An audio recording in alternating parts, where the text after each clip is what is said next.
Hello students. അപ്പോൾ C പ്രോഗ്രാമിങ്ങിൽ വരുന്ന തേർഡ് പ്രോഗ്രാമാണ് write a program to accept 3 numbers and find the largest and second largest. അതായത് നിങ്ങൾ 3 നമ്പേഴ്സ് യൂസറിൽ നിന്ന് എടുത്തിട്ട് ആ 3 നമ്പേഴ്സിൽ ഏതാണോ ലാർജസ്റ്റ് അത് പ്രിൻറ്റ് ചെയ്യണം. അതുപോലെ ഏതാണ് സെക്കൻഡ് ലാർജസ്റ്റ് ആയിട്ട് വരുന്നത് അതും കൂടി പ്രിൻറ്റ് ചെയ്യണം. അപ്പോൾ ആദ്യം തന്നെ നിങ്ങൾ എന്താണ് ചെയ്യേണ്ടത്? ഹെഡർ ഫയൽസ് എല്ലാം ഇൻക്ലൂഡ് ചെയ്യാം. അപ്പോൾ ഈ പ്രോഗ്രാമിൽ നിങ്ങൾക്ക് ഒരു ഹെഡർ ഫയൽ മതി, #include stdio.h. അത് കഴിഞ്ഞ ശേഷം ഇൻറ്റ് മെയിൻ്റെ അകത്ത് 3 വേരിയബിൾസ് ഡിക്ലെയർ ചെയ്യാം. ഇൻറ്റ് a, b, c. അതെന്തുകൊണ്ടാണ് 3? ബിക്കോസ് ക്വസ്റ്റ്യനിൽ പറഞ്ഞിട്ടുണ്ട് 3 നമ്പേഴ്സിൻ്റെ ഇടയിലാണ് ലാർജസ്റ്റും സെക്കൻഡ് ലാർജസ്റ്റ് ഫൈൻഡ് ചെയ്യേണ്ടത്. ഫോർ എക്സാമ്പിൾ, ഇപ്പോൾ ഞാൻ കൊടുക്കുന്ന വാല്യൂസ് 1, 2, 3 ആണെങ്കിൽ എയിൽ 1 സ്റ്റോർ ചെയ്യും, ബിയിൽ 2 സ്റ്റോർ ചെയ്യും, അതുപോലെ സിയിൽ 3 സ്റ്റോർ ചെയ്യണം. പിന്നെ ഏതാണോ ലാർജസ്റ്റ്? 3 ആണ് ലാർജസ്റ്റ്, അപ്പോൾ 3 പ്രിൻറ്റ് ചെയ്യണം. പിന്നെ ഏതാണ് സെക്കൻഡ് ലാർജസ്റ്റ്? 2 ആണ് പ്രിൻറ്റ് ചെയ്യേണ്ടത്. അപ്പോൾ ഇതാണ് ക്വസ്റ്റ്യനിൽ നിങ്ങൾ ചെയ്യേണ്ടത്.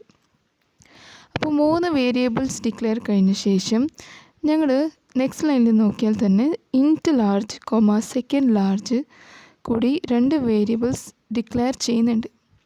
അതായത് ലാർജസ്റ്റ് നമ്പർ ലാർജ് എന്ന് പറയുന്ന വേരിയബിൾ സ്റ്റോർ ചെയ്യും, അതുപോലെ second largest number second large എന്ന വേരിയബിളിൽ സ്റ്റോർ ചെയ്യും. ഓക്കെ, അപ്പോൾ ഇതുപോലെ 5 വേരിയബിൾസ് ടോട്ടലി ഞങ്ങൾ പ്രോഗ്രാമിൽ യൂസ് ചെയ്യുന്നുണ്ട്. ഇത് കഴിഞ്ഞ ശേഷം പ്രിൻറ്റ് എഫ് എൻ്റർ 3 നമ്പേഴ്സ് ഒരു പ്രിൻറ്റ് എഫ് സ്റ്റേറ്റ്മെൻറ്റ് അവിടെ കൊടുത്തു. നെക്സ്റ്റ് ലൈനിലാണ് യൂസറിൽ നിന്നാണ് ഞങ്ങൾക്ക് 3 നമ്പേഴ്സ് ആക്സെപ്റ്റ് ചെയ്യേണ്ടത്, അല്ലേ? 3 നമ്പേഴ്സ് ഞങ്ങൾ ഇൻപുട്ട് ചെയ്യണം. അതുകൊണ്ടാണ് ഞങ്ങൾ സ്കാൻഎഫ് സ്റ്റേറ്റ്മെൻറ്റ് അവിടെ എഴുതി. സ്കാൻഎഫ് ഡബിൾ കോട്ട്സിൻ്റെ ഉള്ളിൽ 3% കാണാം. %d space %d space %d. അതെന്തുകൊണ്ടാണ്? 3 വേരിയബിൾസിലേക്കാണ് വാല്യൂ പോകുന്നത്. അപ്പോൾ 3 വാല്യൂസ് കൊടുക്കുമ്പോൾ 3%d ആവശ്യമുണ്ട്. കൊമ കൊടുത്ത ശേഷം and A, and B, and C. അപ്പോൾ നിങ്ങൾ 3 വാല്യൂസ് കീബോർഡ് യൂസ് ചെയ്തിട്ട് കൊടുത്താൽ അത് ABCയിൽ സ്റ്റോർ ചെയ്യും. ഓക്കെ, ഇപ്പോൾ ആണ് മെയിൻ ലോജിക്. അതായത് ഗ്രേറ്റസ്റ്റും സെക്കൻഡ് ലാർജസ്റ്റാണ് ഫൈൻഡ് ചെയ്യേണ്ടത്. അപ്പോൾ എന്തായാലും ഈഫ് കണ്ടീഷൻ ഞങ്ങൾ യൂസ് ചെയ്യണം. ഈഫ് കണ്ടീഷനിൽ ഞങ്ങൾ A > B and A > C എന്ന് ചെക്കാക്കും.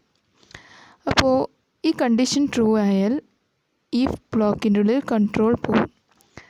If A > B and A > C large equal to A, അതായത് നമുക്കറിയാം ബിനേക്കാളും A > ആണെങ്കിൽ, അതുപോലെ സിനേക്കാളും A ഗ്രേറ്റർ ആണെങ്കിൽ ലാർജ് ഏതായിരിക്കും? A ആണ്.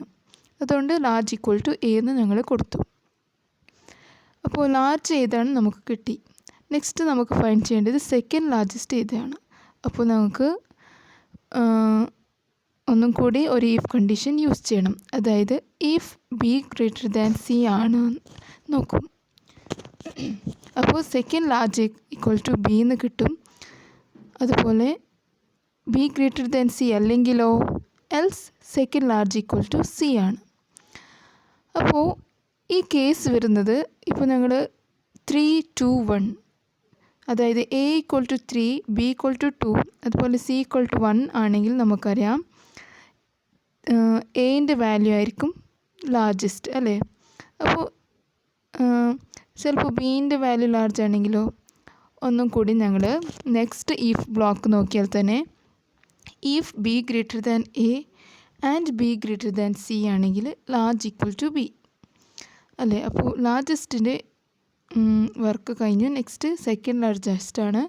അപ്പോൾ ഇഫ് A > C ആണെങ്കിൽ second large equal to A, else second large equal to C. ഇതേപോലെ നിങ്ങൾ സീൻ്റെ കേസ് നോക്കാം. C ലാർജസ്റ്റ് ആണെങ്കിൽ എൽസ് ഈഫ് കൊടുത്തിട്ട് C > A and C > B എന്ന് നോക്കാം. എൽസ് ഈഫ് ഒന്നും വേണമെന്നില്ല, അവിടെ ഈഫ് മതി. ഓക്കെ, ഈ ക്വസ്റ്റ്യനിൽ 3 ഈഫ് കണ്ടീഷൻസ് ഞങ്ങൾ യൂസ് ചെയ്യുന്നുണ്ട്. അതുപോലെ ആ ഈഫിൻ്റെ ഉള്ളിൽ പിന്നെ ഒരു ഈഫ് കണ്ടീഷൻ ഉണ്ട്. ഇതെല്ലാം കഴിഞ്ഞ ശേഷം ഞങ്ങൾ print F largest number is large അത് പ്രിൻറ്റ് ചെയ്യാം. %d വേണം. അതുപോലെ നെക്സ്റ്റ് ലൈനിൽ സെക്കൻഡ് ലാർജസ്റ്റ് നമ്പർ പ്രിൻറ്റ് ചെയ്യാം. എല്ലാം കഴിഞ്ഞ ശേഷം റിട്ടേൺ 0 എന്ന് കൊടുക്കുക. പ്രോഗ്രാം ക്ലോസ് ചെയ്യാം. അപ്പോൾ ഇത്രയാണ് ഈ ഒരു ക്വസ്റ്റ്യൻ്റെ സൊല്യൂഷൻ. അപ്പോൾ ഇതിൽ തന്നിരിക്കുന്ന ഔട്ട്പുട്ട് നോക്കിയാൽ ഞാൻ 3 നമ്പേഴ്സ് കൊടുത്ത് 23, 34, 52. അപ്പോൾ largest number is 52, second largest number is 34 അല്ലേ. അതായത് വർക്കിംഗ് നോക്കിയാൽ തന്നെ ഫസ്റ്റ് എയിൽ 23 സ്റ്റോർ ആവും, ബിയിൽ 34, അതുപോലെ സിയിൽ 52 സ്റ്റോർ ആവും. അപ്പോൾ എ ഗ്രേറ്റർ ദാൻ ബി പറയുമ്പോൾ 23 ഗ്രേറ്റർ ദാൻ 34 ആണോ എന്ന് നോക്കും. എ ഗ്രേറ്റർ ആണോ? അല്ല. അപ്പോൾ ഫസ്റ്റ് തന്നെ ഞങ്ങൾ കണ്ടീഷൻ അവിടെ ഫാൾസ് ആവുന്നുണ്ട്. 23 ഗ്രേറ്റർ ദാൻ 34 അല്ല. അപ്പോൾ കൺട്രോൾ എവിടെ പോകും? നെക്സ്റ്റ് ഈഫ് കണ്ടീഷനിലേക്ക് പോകും. അതായത് ബി ഗ്രേറ്റർ ദാൻ എ ആണോ? 34 ഗ്രേറ്റർ ദാൻ 23 അതെ. അതുപോലെ ബി ഗ്രേറ്റർ ദാൻ സി ആണോ? 34 ഗ്രേറ്റർ ദാൻ 52 ആണോ? അല്ല. അപ്പോൾ ആൻഡ് യൂസ് ചെയ്യുമ്പോൾ 2 കണ്ടീഷൻ സാറ്റിസ്ഫൈ ചെയ്താലേ ഉള്ളിൽ പോവും അല്ലേ. അപ്പോൾ ഇതും കൂടി ഫാൾസായി ഞങ്ങൾ ലാസ്റ്റ് ഈഫ് കണ്ടീഷനിലേക്ക് പോകുന്നുണ്ട്. സി ഗ്രേറ്റർ ദാൻ എ ആണോ? അപ്പോൾ 52 ഗ്രേറ്റർ ദാൻ 23 ആണോ? അതെ. അതുപോലെ 52 greater than 34, C greater than B ആണോ? അതെ. അപ്പോൾ ലാർജ് ഈക്വൽ ടു സി ആവും. അപ്പോൾ ലാർജ് ഈക്വൽ ടു സി പറയുമ്പോൾ സീൻ്റെ വാല്യൂ എന്താണ്? 52 ലാർജിൽ സ്റ്റോർ ചെയ്യും. നെക്സ്റ്റ് നമ്മൾ നോക്കേണ്ടത് if A greater than B, അതായത് 23 ഗ്രേറ്റർ ദാൻ 34 ആണോ? അല്ല. അപ്പോൾ എവിടെ പോവും? എൽസ് പാർട്ടിലേക്ക് പോവും. Else second large equal to B, അതായത് സെക്കൻഡ് ലാർജ് ഈക്വൽ ടു 34. അപ്പോൾ ഇങ്ങനെയാണ് നമുക്ക് ലാർജസ്റ്റ് നമ്പർ ഈസ് 52, അതുപോലെ സെക്കൻഡ് ലാർജസ്റ്റ് നമ്പർ ഈസ് 34 എന്ന് കിട്ടിയത്. I hope it is clear for you. Thank U.